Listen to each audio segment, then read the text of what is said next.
May I request everybody to please all stand and let us pray. In the name of the Father, the Son, and the Holy Spirit. Amen. Mayong aga, mga bata!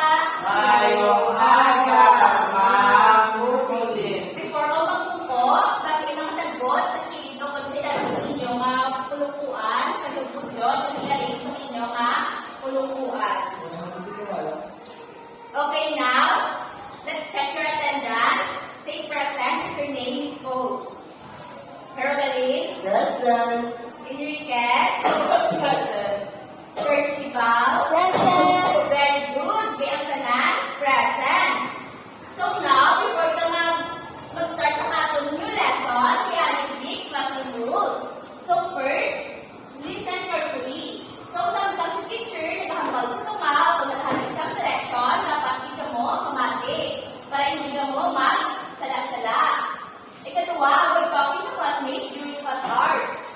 So samtang nagkaklase na din, hindi ka mo magharistorya sa inyong katupad o sa inyong nga classmates. Number 3, raise your hand if you want to answer. So don't answer in chorus. Kung gusto niyo magsabat, na hands up lang ang kamot. And last, number 4, participate in class. So kung may mga activities teacher, dapat di ka mo mag-participate. Okay, class? Clear na? Yes. Okay, so sino ang nakatulong sa ating na klase gapon?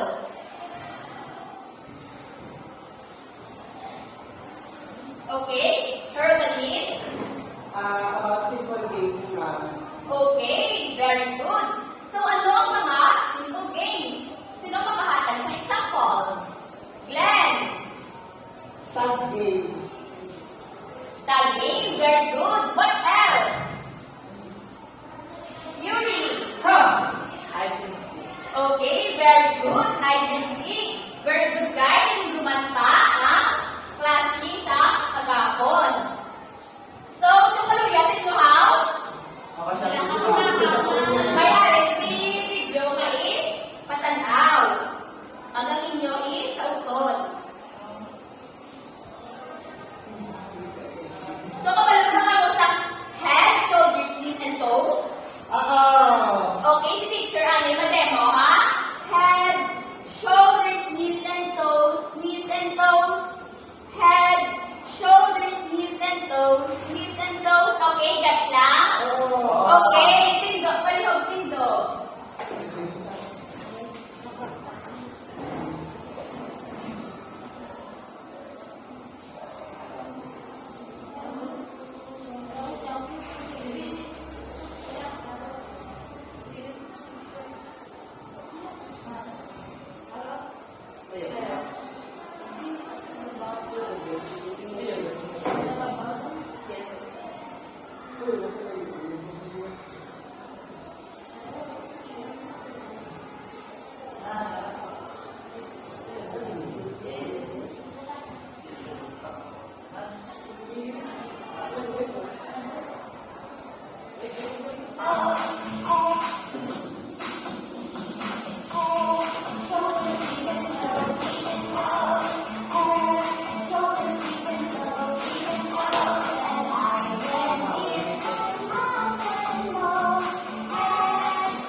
Okay, very good. Ikalawa, wide body shape. So, this is mga picture ang wide body shape. Yuri.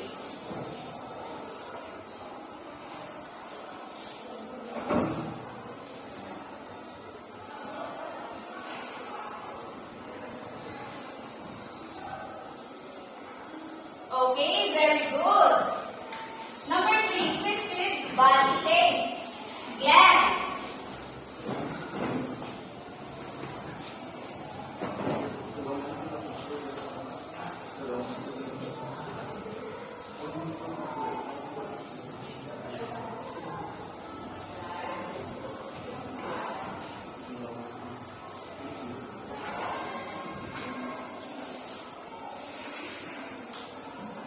And last, number 4, curved body shape. So, the ang picture, curved body shape. Josel.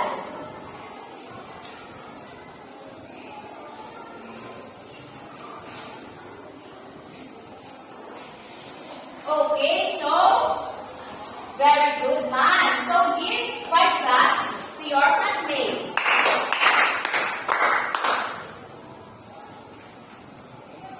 So, how did you find the activity? Was it easy or difficult? Easy. Difficult. Okay, very good.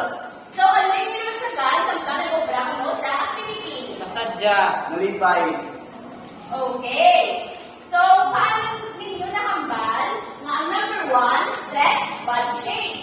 Nag-stretch ka. Kaya Stretching. nag-stretch ang iyanga? Lawas. Lawas. Very good. So, next, wide body shape. Paano naman na-define nga wide body shape sa akalas picture? Teka lang, Ginawa niya. Lapat sa... Ina? Lapat niya. Expand niya yung natin. Expand niya. Lawas. Okay, in-extend niya. Okay, very good. And number 3, paano naman hambal na twisted body shape sa? Teka na rin, so yung ko kulingon. Okay, very good. Ina? Twist yung iyangan. Lawas. And last, nga curled body shape naman. Kaya gina-reach yung ano to. Ina? Reach yung iyang Oo, curl yung iyangan. body. Body, very good. So give yourselves a very good clap. Palakpakan sa very good clap. Hindi. Hindi. 1, 2, 3. Very good, very good, very good. Okay. 5, 6, 7, start. 1, 2, 3. Very good, very good, very good. Okay. So do you have an idea what is our lesson for today? May idea na ba? Ano kasi mo subok? Aga? About Types of body shapes, ma'am. Ano? Ano? Body shapes and Type. actions.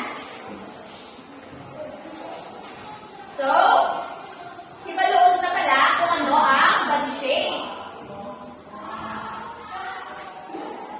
So, we have body shapes and actions. Body shapes and actions are different body positions and actions that you can do while standing, kneeling, and sitting. So, maghambal kita body shapes and actions na muna sa lain-lain ng mga klase sa body actions or positions na doon kinaobra samtang kita nagatindog, nagaluhod o na nagapupo. So, meron kita example sa mga body shapes and actions. So, first, we have stretch body shape. So, magsilid kita stretch body shape. You do this body when you extend your body or limbs. For example, stand your feet together with your arms. Like for example, nagatingog today, and then, nag-raise ang akong arms forward. Like ang isa. So, we have this picture, mga picture, sa example, sa stretch body shape. Ang sa first picture, may alata person nga nag-stretch ang iya body like this. And then sa ikatunga naman, nag-stretch sa din naman. So, who can go in front? Nga perform ang example sa stretch body shape. Yuri. Pili ka na sa dua ka example kung anong gusto mo i-perform or i-demo.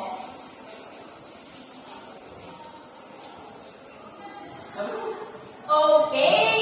Check ka ba lang hindi mo ni Yuri? Okay, very good. Next, we have wide body shape. body shape when extend and stretch your body. So, ang example naman sa wide shape, amo na sa picture, gina-extend yung lawas o kon gina-stretch. Amo na sa lang, gina-extend yung lawas. So, sino mga gusto ang mag-perform sa example sa wide body shape? Glenn.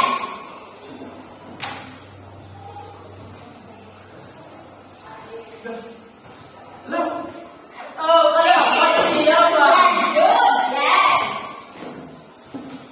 So next, we have twisted body shape.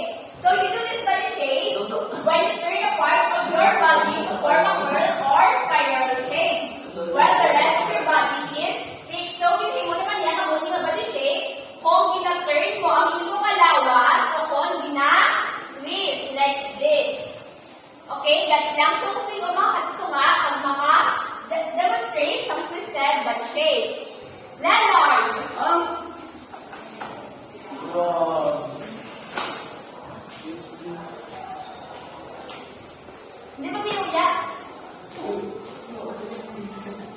Okay. Now you need to put your arm on your shoulder. Like this.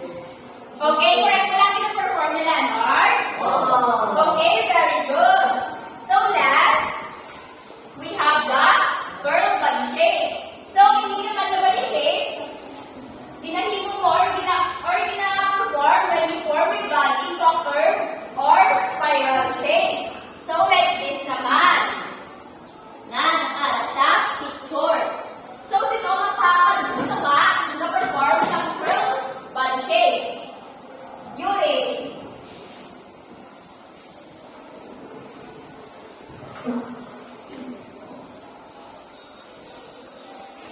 Okay, ito si Yuri. Okay, correct ba natin perform si Yuri? Yes. Okay, very good. So, class, naintindihan na pala nga itong klase subok? Yes. Okay, so ano na to? Mga examples ng body shapes in actions. Stretch body shape. Stretch body shape. Ano ba again? Wide body shape. Wide body shape. Twisted body shape. Twisted body shape. Curl body shape. And curl body shape. So, simply one, ang mga kagusto nga ang mag-perform sa stretch body shape. Glenn!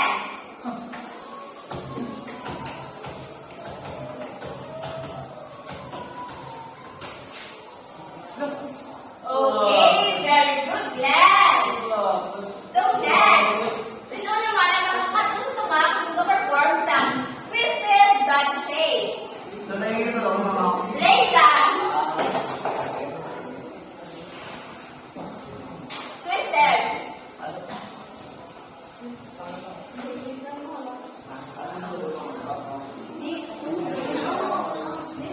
Okay, sino classmate? Nag-twist mo yung mga lawas.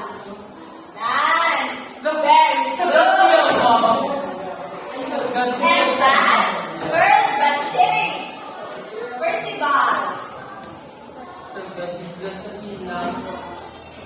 Okay, very good. So, give yourselves a very good clap. 1, 2, 3. Very good, very good, very good. So, paano nyo ma-apply ang mga body shapes in action sa inyo nga adlaw-adlaw ang ginahimo o sa inyo nga kabuhi? Mag-exercise. Okay, very good. Exercise ano pa again?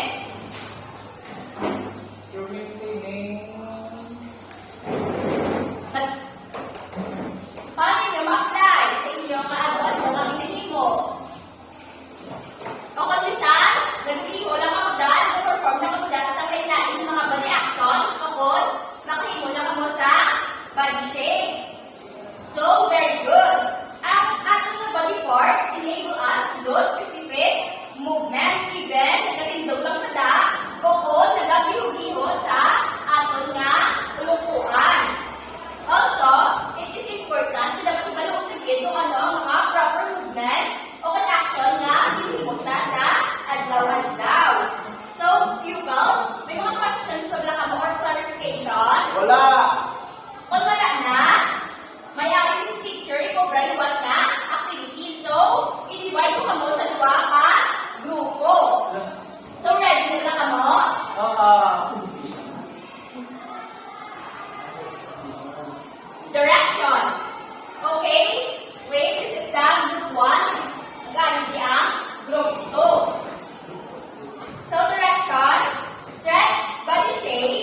when you pick a heart.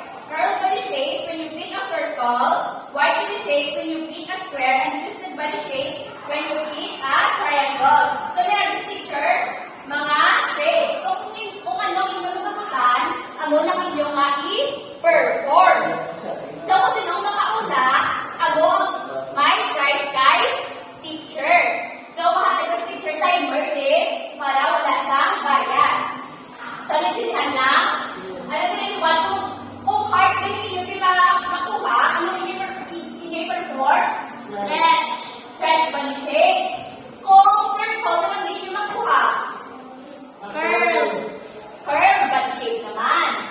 Kung square, wide body shape. Kung triangle naman, twisted body shape. So, gets lang. So, group 1, kagulong sa tunga.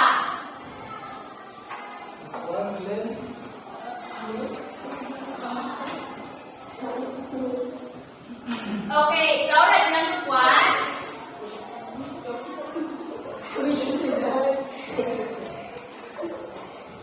So, timer lang ha. Timer teacher. Form to body line.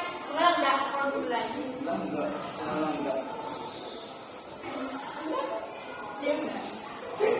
Dan. Tindog. Hindi na tapos next na form line. Okay, so,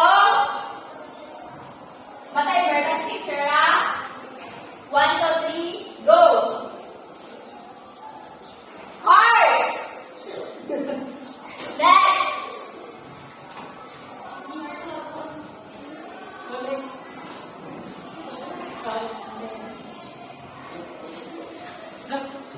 Triangle!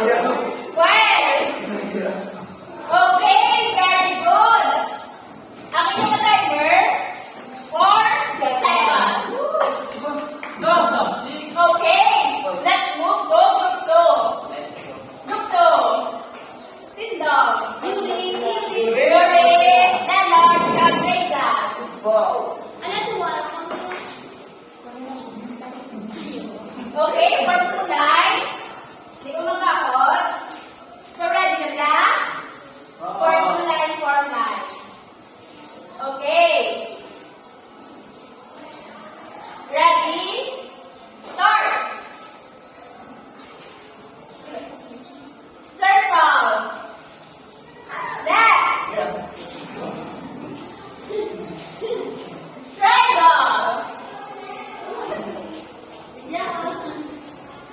Circle.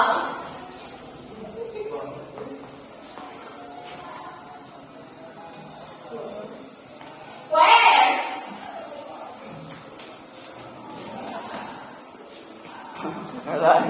Circle.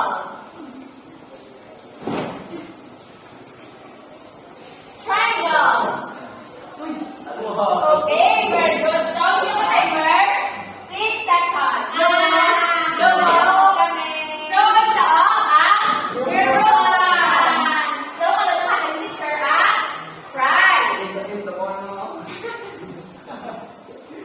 So, meron si teacher, Cobra, luwag. Kuha mo sa inyo nga papel. So, direction, yung pwede na ka mo. Choose the letter of the correct answer. So, hindi yun naka-instructo nga.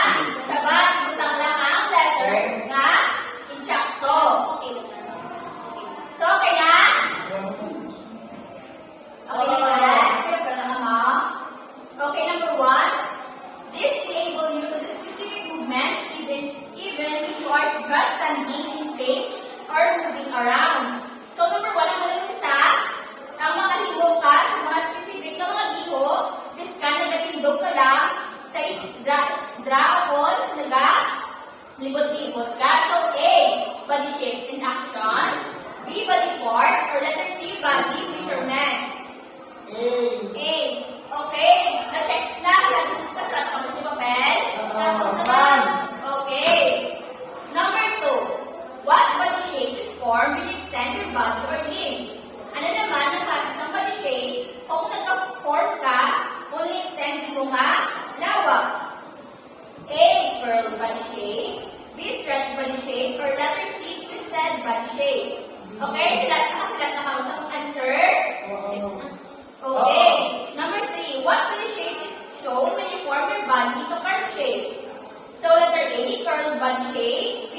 bud shape. Or letter C, stretch bud shape.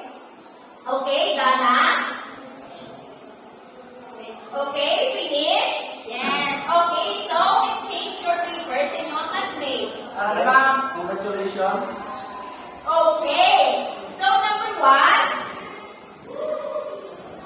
ang answer is letter.